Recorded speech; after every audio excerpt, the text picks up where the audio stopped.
कहानी की शुरुआत मैथ्यू नाम के एक लड़के से होती है। वह हमेशा अकेला रहता था और अपनी पहली नॉवल समवन फ्रॉम बिहाइंड को पूरा करने में लगा हुआ था। वह एक अनाथ लड़का था जिसका सपना एक बड़ा राइटर बनना था। मैथ्यू की सबसे बड़ी उम्मीद यही थी कि उसकी नॉवल किसी पब्लिशर को पसंद आ जाए। अगर ऐसा हो जाता तो उसकी जिंदगी और उसकी पैसों की हालत पूरी तरह बदल सकती थी। हर दिन मैथ्यू मजदूरी का काम करता था। वह एक कार्गो ट्रक के साथ सामान ढोने का काम करता था। उसका काम अलग अलग जगहों पर सामान पहुंचाना और उठाना होता था। कभी उसे खाने का सामान उठाना पड़ता था तो कभी कपड़ों के बड़े बड़े डिब्बे। कई बार उसे रेस्टोरेंट का कचरा तक उठाना पड़ता था और कभी कॉलेज स्टूडेंट्स का सामान भी ले जाना पड़ता था। एक दिन मैथ्यू यूनिवर्सिटी कैंपस में डिलीवरी देने पहुंचता है। तभी उसकी नजर एक फेमस नॉवेलिस्ट पर पड़ती है जो लिटरेचर स्टूडेंट्स को सेमिनार दे रही होती है। उस राइटर का नाम एलिस होता है। एलिस बहुत खूबसूरत और जवान दिखती है। उसे देखते ही मैथ्यू उसके प्यार में पड़ जाता है। ये बिल्कुल पहली नजर वाला प्यार था। मैथ्यू लगातार एलिस को देखता रहता है। तभी उसका दोस्त उसे अचानक पकड़ DDH कर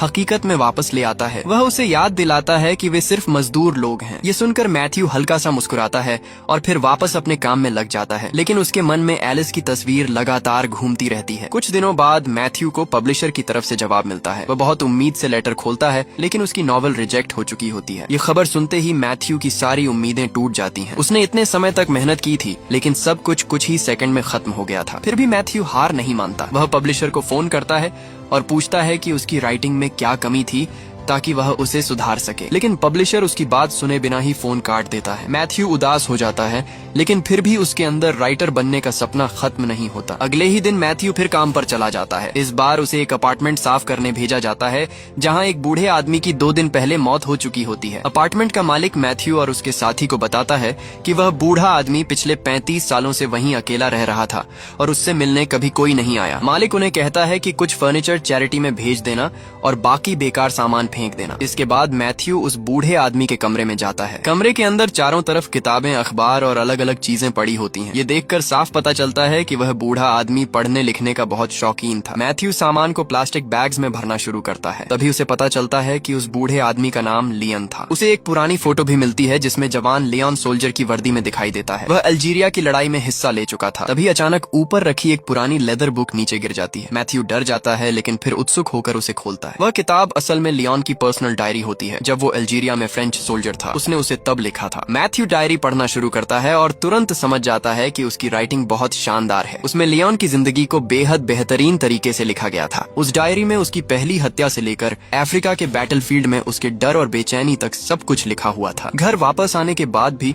मैथ्यू नई नॉवल लिखने की कोशिश करता रहता है लेकिन उसे समझ नहीं आता कि ऐसी कहानी कैसे लिखे जो लोगों के दिल को सच में छू सके। तभी उसके दिमाग में एक आइडिया आता है। वह सोचता है कि क्यों ना लियोन की डायरी के आधार पर एक नई नॉवल लिखी जाए। उस डायरी में लियोन की सोल्जर वाली जिंदगी लिखी होती है। उसमें युद्ध का डर, अंधेरा और इंसानों के अंदर चल रही लड़ाई को बहुत गहराई से दिखाया गया था। उसमें बताया गया था कि कैसे लोगों के हाथ पाप से लाल हो चुके थे और कैसे लियोन अपने आदेश और अपने दिल के बीच फंसा हुआ था। युद्ध में सिर्फ सैनिक ही नहीं बल्कि औरतें और बच्चे भी शिकार बन रहे थे। अल्जीरिया का वह संघर्ष बहुत दर्द और डर से भरा हुआ था। मैथ्यू कई दिनों तक लियोन की कहानी को दोबारा लिखता रहता है। वह सभी पुराने कैरेक्टर नेम्स बदल देता है ताकि कोई सच्चाई ना पहचान सके। आखिरकार उसकी नई नॉवल पूरी हो जाती है लेकिन अब उसे समझ नहीं आता कि इस कहानी का नाम क्या रखा जाए। बहुत सोचने के बाद उसे एक ताकतवर लाइन याद आती है, Algerian Sands blanket by blood. इसी से उसे अपनी नॉवल का टाइटल मिलता है। वह अपनी नई नॉवल का नाम ब्लैक सैंड रख देता है। ये नाम सुनने में भी उतना ही डरावना और गहरा लगता था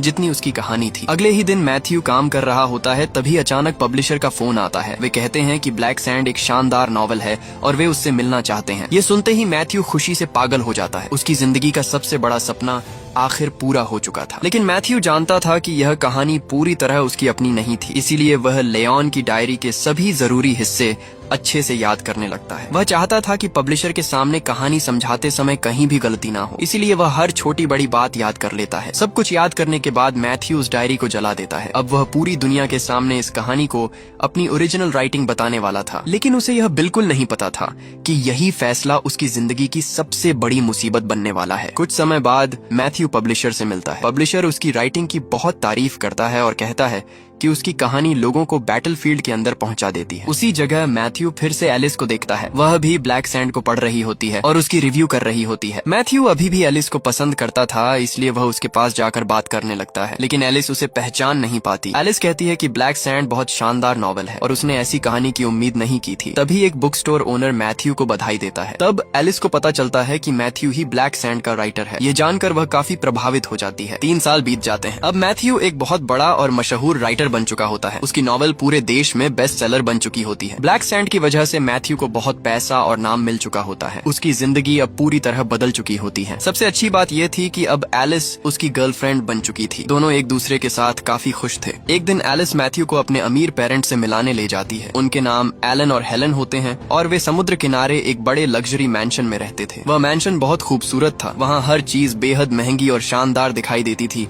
जिससे मैथ्यू थोड़ा असहज महसूस करता है। एलन गर्व से मैथ्यू को अपने रेयर फ्रेंच रॉयल वेपन्स का कलेक्शन दिखाता है। वहाँ कई पुरानी और कीमती बंदूकें रखी हुई थी। इसके बाद एलिस मैथ्यू को समुद्र किनारे घुमाने ले जाती है। वह उसे एक छोटा शेड भी दिखाती है, जहाँ वह बचपन में अपने पिता के साथ हाइड एंड सीक खेलती थी। मैथ्यू एलिस के साथ बिताए हर पल का आनंद ले रहा होता है। तभी अचानक उसके पब्लिशर का फोन आ जाता है। पब्लिशर उसे याद दिलाता है कि उसने कॉन्ट्रैक्ट तोड़ दिया है। ब्लैक सैंड को आए 3 साल हो चुके थे, लेकिन मैथ्यू ने अब तक नई नॉवल जमा नहीं की थी। उसके फैंस नई कहानी का इंतजार कर रहे थे। कॉन्ट्रैक्ट के हिसाब से उसे लगातार नई नॉवेल्स लिखनी जरूरी थी, लेकिन मैथ्यू एक भी नया पेज नहीं लिख पाया था। अपने कमरे में बैठा वह बहुत परेशान और गुस्से में था। असल में वह अंदर से जानता था कि उसके अंदर असली राइटिंग टैलेंट नहीं है। इसी वजह से वह नई कहानी लिख ही नहीं पा रहा था। अब हालत और खराब हो चुकी थी, क्योंकि पब्लिशर ने उसकी रॉयल्टी भी रोक दी थी। कॉन्ट्रैक्ट के मुताबिक लगातार नॉवेल्स देना जरूरी था। मैथ्यू जितना कोशिश करता उतना ही टूटता जाता था। उसे समझ नहीं आ रहा था कि वह अपनी जिंदगी को कैसे संभाले। कुछ समय बाद स्टैनिस्लॉस, जिसे सब स्टैन कहते थे, वहाँ आता है। वह एलन और हेलन का गॉडसन था। उसका व्यवहार थोड़ा घमंडी था और वह मैथ्यू से मिलने आता है। स्टैन और मैथ्यू साथ में ड्रिंक्स लेते हैं, लेकिन उसकी बातों और चेहरे से साफ पता चलता है कि वह एलिस को पसंद करता है और मैथ्यू को बिल्कुल पसंद नहीं करता। अगले दिन भी मैथ्यू नई नॉवल लिखने की कोशिश करता रहता है, लेकिन उसके दिमाग में कोई अच्छी कहानी नहीं आती। तभी वह अपनी पुरानी rejected novel someone from behind निकालता है और एलिस को पढ़ने के लिए दे देता है। लेकिन वह एलिस को यह नहीं बताता कि यह उसी की लिखी हुई कहानी है। वह झूठ बोलता है कि पब्लिशर ने रिव्यू के लिए उसे यह नॉवल भेजी है। मैथ्यू जानबूझकर एलिस से उसकी राय जानना चाहता था। वह देखना चाहता था कि लोग उसकी असली राइटिंग के बारे में क्या सोचते हैं। कुछ देर बाद स्टैन वहाँ आता है और मैथ्यू से बातें करने लगता है। स्टैन अल्जीरिया के बारे में अपनी जानकारी दिखाने लगता है। वह बताता है कि उसका पिता भी वहाँ काम कर चुका था, इसलिए उसे उस जगह और वहाँ की लड़ाई के बारे में काफी कुछ पता था। स्टैन कहता है कि उसे हैरानी होती है कि मैथ्यू कभी अल्जीरिया नहीं गया, फिर भी उसने ब्लैक सैंड में इतनी असली फीलिंग कैसे लिख दी। लेकिन स्टैन बार बार मैथ्यू को परेशान करने वाली बातें करता रहता है। वह उसकी कमजोरियां ढूंढने की कोशिश करता है। स्टैन यहाँ तक कह देता है कि एलिस बहुत ऊंचे स्तर का लड़का चाहती है। ये बात सुनकर मैथ्यू अंदर से असहज हो जाता है। उस शाम एलिस मैथ्यू को बताती है कि जो नॉवल उसने पढ़ने के लिए दी थी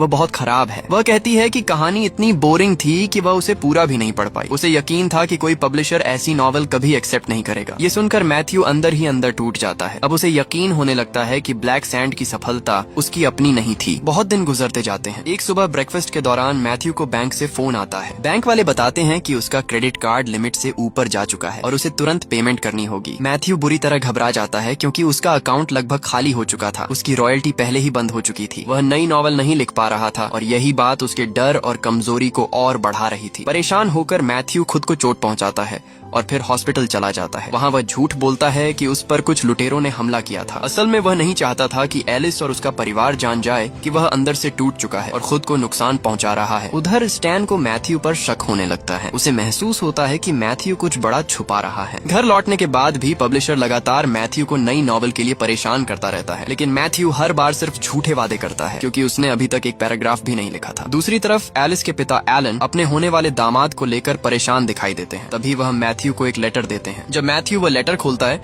तो उसके अंदर लियोन की एक फोटो होती है। वही लियोन जिसकी डायरी से उसने ब्लैक सैंड लिखी थी। ये फोटो देखकर मैथ्यू के होश उड़ जाते हैं, क्योंकि उसे लगता था कि लियोन बहुत पहले मर चुका है। कुछ समय बाद मैथ्यू और एलिस एक बुक स्टोर में जाते हैं, जहाँ फैन साइनिंग इवेंट चल रहा होता है। तभी अचानक एक आदमी मैथ्यू के पास आता है। वह खुद को लियोन का दोस्त बताता है। वह आदमी कहता है कि मैथ्यू ने एक मरे हुए आदमी की डायरी का गलत इस्तेमाल किया है। उस आदमी का नाम आर्नो होता है। वह मैथ्यू से 500 मिलियन मांगता है और धमकी देता है कि अगर अगर पैसे नहीं मिले तो वह सबको सच बता देगा। अर्नो कहता है कि वह पूरी दुनिया को बता देगा कि ब्लैक सैंड मैथ्यू की ओरिजिनल कहानी नहीं थी। ये सुनते ही मैथ्यू बुरी तरह डर जाता है क्योंकि उसकी पूरी जिंदगी और नाम एक झूठ पर टिका हुआ था। अगर आपको भी कहानी में मैथ्यू की हालत देखकर तनाव महसूस हो रहा है तो अभी लाइक कर दो। ऐसी ही जबरदस्त और सस्पेंस भरी स्टोरीज के लिए चैनल को सब्सक्राइब करना बिल्कुल मत भूलना, क्योंकि आगे कहानी और भी खतरनाक होने वाली है। अगले दिन आर्नो फिर मैथ्यू को फोन करता है और पैसे मांगता है। मैथ्यू उससे थोड़ा समय मांगता है क्योंकि उसके पास पैसे नहीं थे। तभी आर्नो बताता है कि उसे पता है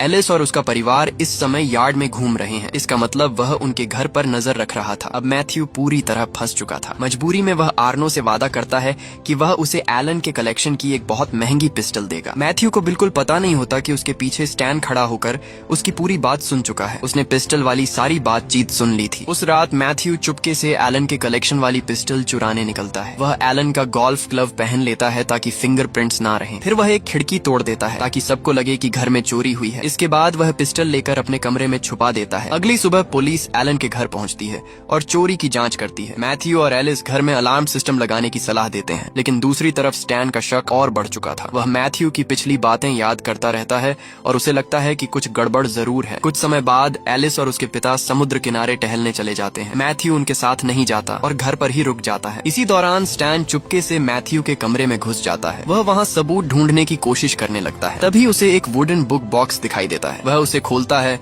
और अंदर छुपाई गई पिस्टल देख लेता है। उसी समय मैथ्यू कमरे में आ जाता है और स्टैन को पिस्टल पकड़े देख लेता है। दोनों एक दूसरे को घूरने लगते हैं। स्टैन तुरंत मैथ्यू पर हमला कर देता है। वह गुस्से में कहता है कि मैथ्यू कभी भी एलिस को नहीं पा सकेगा। दोनों के बीच जोरदार हाथापाई शुरू हो जाती है। मैथ्यू खुद को बचाने की कोशिश करता है, लेकिन स्टैन लगातार उस पर हमला करता रहता है। घबराकर मैथ्यू पिस्टल से स्टैन के सिर पर वार कर देता है। ये वार बहुत जोर से लगता है। कुछ ही पलों में स्टैन जमीन पर गिर जाता है और उसकी मौत हो जाती है। यह देखकर मैथ्यू के हाथ कांपने लगते हैं। मैथ्यू का उसे मारने का इरादा नहीं था। वह सिर्फ खुद को बचाना चाहता था, लेकिन अब सब कुछ बिगड़ चुका था। तभी दूर से एलिस की आवाज सुनाई देती है। मैथ्यू तुरंत डर जाता है और जल्दी जल्दी स्टैन की बॉडी को क्लोजेट में छुपा देता है। वह स्टैन का सामान भी उसी क्लोजेट में रख देता है ताकि किसी को कुछ पता न चले। फिर वह खुद को साफ करने लगता है। तभी उसे अपने गले पर स्टैन के नाखूनों के निशान दिखाई देते हैं। वह तुरंत कॉलर वाली शर्ट पहनकर उन्हें छुपा लेता है। कुछ देर बाद एलिस और इलेन कमरे में आते हैं। वे पूछते हैं कि स्टैन अचानक बिना कुछ बोले कहाँ चला गया। एलिस उसे फोन करने लगती है। ये देखकर मैथ्यू के पसीने छूट जाते हैं। मैथ्यू जल्दी से स्टैन का फोन बंद कर देता है और एलिस को मैसेज भेजता है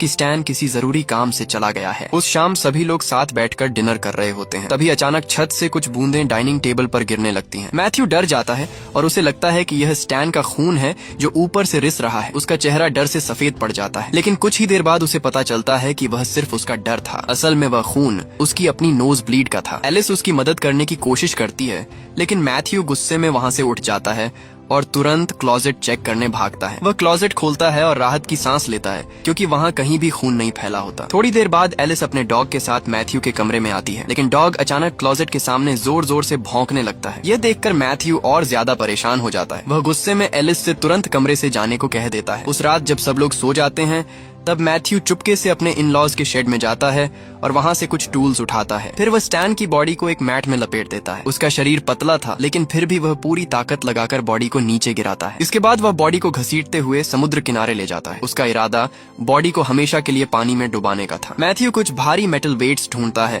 ताकि बॉडी समुद्र में नीचे डूब जाए और कभी ऊपर न आए। आखिरकार वह अपनी खतरनाक योजना पूरी कर देता है और बॉडी को समुद्र में फेंक देता है, लेकिन वापस लौटते समय अचानक उसकी बोट का इंजन बंद हो जाता है। यह देखकर मैथ्यू फिर डर जाता है। तभी पानी में मरीन पुलिस की पेट्रोल बोट दिखाई देती है। मैथ्यू घबरा जाता है और तुरंत समुद्र में कूद जाता है। वह खुद को छुपाने के लिए पानी के अंदर तैरने लगता है और पूरी ताकत से किनारे की तरफ बढ़ता है। सुबह होने वाली थी। मैथ्यू जल्दी जल्दी घर वापस लौटता है ताकि किसी को शक न हो कि वह रात भर बाहर था। वह चुपचाप वापस बेड पर लेट जाता है, लेकिन एलिस पहले से जाग रही होती है और सोच रही होती है कि मैथ्यू पूरी रात कहाँ था। अगली दोपहर मैथ्यू उठता है और एलिस को ढूंढने लगता है। उसे लगता है कि शायद वह समुद्र किनारे गई होगी। वह बाहर जाता है और देखता है कि एलिस बीच पर बैठकर एक नॉवल पढ़ रही है। माहौल बिल्कुल शांत दिखाई दे रहा था। तभी मैथ्यू को अचानक ऐसा लगता है जैसे पानी के पास चट्टानों के बीच कोई लिपटी हुई बॉडी तैर रही हो, लेकिन अगले ही पल वह समझ आता है कि यह सिर्फ उसका डर और वहम था। असल में वहाँ कुछ भी नहीं था। इसके बाद मैथ्यू नहाकर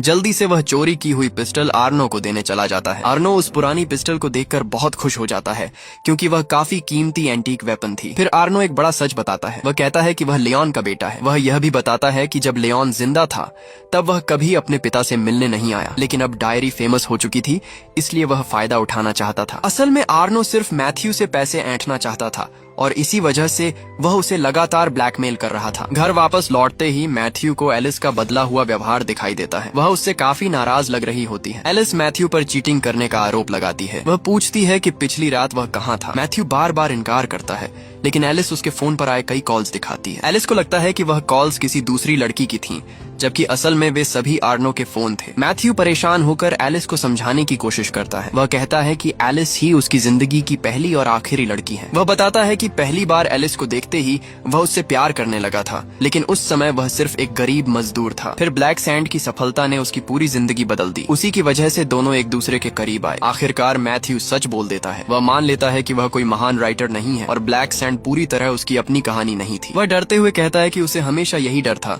कि अगर एलिस को सच पता चला तो वह उसे छोड़ देगी। लेकिन मैथ्यू हैरान रह जाता है क्योंकि एलिस उसे छोड़ने की बजाय उसका साथ देती है। एलिस कहती है कि वह मैथ्यू से प्यार करती है, चाहे वह बड़ा राइटर हो या नहीं ना हो। उसके लिए उनका प्यार सबसे ज्यादा जरूरी था। यह सुनकर मैथ्यू की आंखें भर आती हैं। दोनों फिर से एक दूसरे के करीब आ जाते हैं और पूरा दिन साथ बिताते हैं। कुछ दिनों बाद मैथ्यू को एक नई कहानी लिखने का आइडिया आता है। इस बार वह अपनी खुद की जिंदगी पर नॉवेल लिखना चाहता था। उसकी कहानी एक साधारण लड़के की थी जो एक अमीर लड़की से प्यार कर बैठता है और फिर उसकी जिंदगी पूरी तरह बदल जाती है। वह अपनी परेशानियां, डर, झूठ और मर्डर तक की सारी बातें उस कहानी में लिखने लगता है। हालांकि वह सभी कैरेक्टर नेम्स बदल देता है ताकि एलिस और बाकी लोग सच ना समझ सकें। मैथ्यू अब खुद को साबित करना चाहता था। वह दिखाना चाहता था कि वह अपनी मेहनत से भी अच्छी नॉवेल लिख सकता है। एलिस लगातार उसका हौसला बढ़ाती रहती है और उसे कभी हार ना मानने के लिए कहती है। आखिरकार वह नई नॉवेल पूरी कर लेता है। वह उसका नाम फॉल्स प्रिटेंसेस रखता है। मैथ्यू पूरे भरोसे के साथ अपना नाम उस नॉवेल पर लिखता है। उसे लगता है कि अब वह सच में राइटर बन सकता है। लेकिन जब वह एलिस को ढूंढने बीच पर पहुंचता है तब उसके पैरों तले जमीन खिसक जाती है। वह देखता है कि पुलिस ने समुद्र से स्टैन की बॉडी ढूंढ निकाली है। ये देखकर मैथ्यू फिर डर से कांपने लगता है। उसे महसूस होता है कि उसकी परेशानियां कभी खत्म नहीं होंगी। कुछ समय बाद पुलिस घर पहुंचती है और सबको बताती है कि स्टैन के नाखूनों के अंदर किसी की स्किन मिली है। इसका मतलब साफ था कि मरने से पहले स्टैन ने अपने अटैकर को खरोंचा था। पुलिस घर के सभी लोगों और स्टैन को जानने वाले लोगों का डीएनए टेस्ट करवाना चाहती थी। ये टेस्ट रविवार को पेरिस में होने वाला था। ये सुनते ही मैथ्यू की हालत खराब हो जाती है। उसी समय आर्नो फिर उसे फोन करता है और ज्यादा पैसे मांगने लगता है। अब मैथ्यू पूरी तरह टूट चुका था। अगर वह डीएनए टेस्ट देता तो तुरंत पकड़ा जाता और मृत्यु के अपराध में जेल चला जाता। वह लगातार सोचने लगता है कि इस मुश्किल से कैसे निकले और खुद को कैसे बचाए। अगले दिन एलिस और उसके पेरेंट्स पेरिस जाने के लिए निकल जाते हैं। वे स्टैन के फ्यूनरल में शामिल होने वाले थे। मैथ्यू उनके साथ नहीं जाता। वह झूठ बोलता है कि उसे पब्लिशर के साथ मीटिंग करनी है। जाने से पहले मैथ्यू अपनी नई नॉवेल फॉल्स प्रिटेंसेस एलिस को दे देता है और उससे पढ़ने के लिए कहता है। वह एलिस से वादा करता है कि रविवार को डीएनए टेस्ट के लिए वह पेरिस पहुंच जाएगा। इसके बाद मैथ्यू आर्नो से मिलने जाता है जो लगातार उससे पैसे मांग रहा था। मैथ्यू अब आर्नो से छुटकारा पाना चाहता था,